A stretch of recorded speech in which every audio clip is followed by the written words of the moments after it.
आयुर्वेद जो है ना, वो बहुत बड़ा ज्ञान है। उसके मुकाबले का कोई ज्ञान नहीं है। आयुर्वेद के मुकाबले की मेडिसिन भी कोई नहीं है।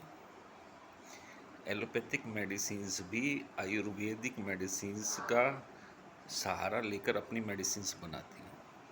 उन्हीं के केमिकल को उसमें लैब में तैयार करती हैं।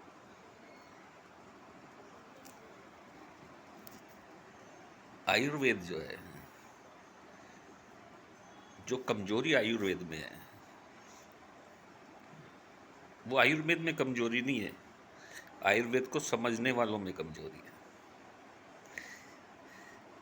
क्योंकि वो लिखे हुए पे चलना चाहते हैं, इस वजह से।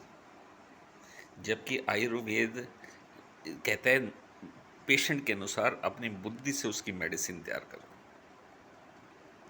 पेशेंट को मेडिसिन वात पित्त कफ उसके उसके वात पित्त कफ के अनुसार मेडिसिन का वात पित्त कफ चाहिए, तो वो ठीक होगा। जबकि आप उसे वात पित्त कफ कौन सा देते हैं, वो दूसरा पेशेंट इस दवाई से ठीक हो गया था, इसे भी यही खिला दो। समझ आई?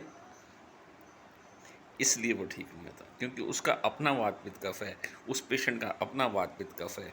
आपको उसके वात पित्त के कफ के अनुसार उस मेडिसिन में बदलाव करना पड़ेगा, तब वो ठीक होगा। धन्यवाद।